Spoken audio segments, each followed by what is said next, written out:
যেখানেই বাংলাদেশের স্বার্থ সেখানেই জাতীয়তাবাদী শক্তি। জনগণ যেভাবে চায় আমাদেরকে ঠিক সেভাবেই চলতে হবে। ঘরে ঘরে পৌঁছে দিতে হবে, জনসভা করে না।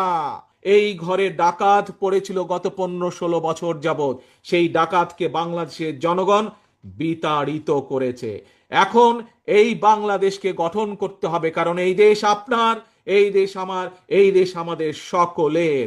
এই দেশকে গঠন করতে হবে, কিন্তু দেশকে গঠন করতে হলে একজন রাজনৈতিক কর্মী হিসাবে আমাদের সকলের প্রথম দায়িত্ব হচ্ছে দেশ গঠনের যে শক্তি অর্থাৎ জনগণ, সেই জনগণের কাছে আমাদেরকে যেতে হবে।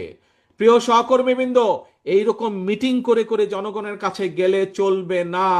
আপনাদের প্রত্যেককে 2-3 জনের ছোট ছোট টিম করে জনগণের ঘরে দুয়ারে যেতে হবে, ঘরে ঘরে জনগণের কাছে যেতে হবে, ঘরে ঘরে পৌঁছে দিতে হবে, জনসভা করে না।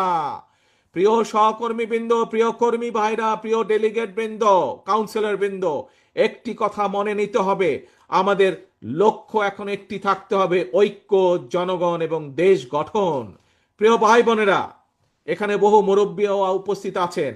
আমরা যারা মুরব্বী আছেন তাদের কাছ থেকে শুনেছি, আমরা যারা আজ আমাদের মধ্যবয়সী বা আমাদের থেকে যারা কম বয়সী, আপনারা বিগত দিনগুলোতে দেখেছেন, আমরা দেখেছি দেশ স্বাধীনের পরে এক স্বৈরাচার চেপে বসেছিল দেশের মানুষের কাঁধে। পরবর্তীতে সেই স্বৈরাচারকে বিতাড়িত করা হয়েছিল, একদলীয় শাসনকে বিতাড়িত করে শহীদ রাষ্ট্রপতি জিয়াউর রহমান বহুদলীয় গণতন্ত্র চালু করেছিলেন। পরবর্তীতে আবার স্বৈরাচার এসেছে, জনগণ যুদ্ধ করেছে, আন্দোলন করেছে, বিতাড়িত করেছে। বিগত 15 বছরে আরেক স্বৈরাচার বসেছিল, সেই স্বৈরাচারকেও বিতাড়ন করেছে জনগণ।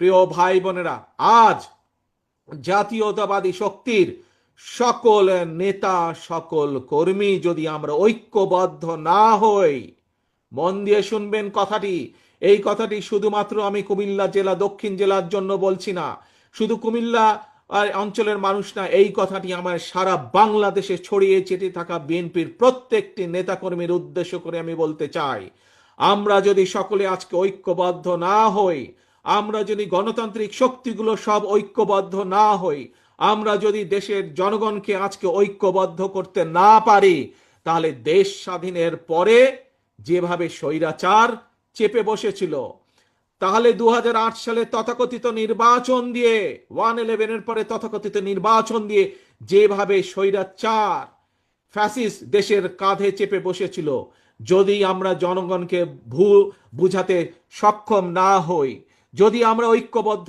না হই প্রিয় ভাই বোনেরা, তাহলে বলা যায় না হয়তো আগামী দিনে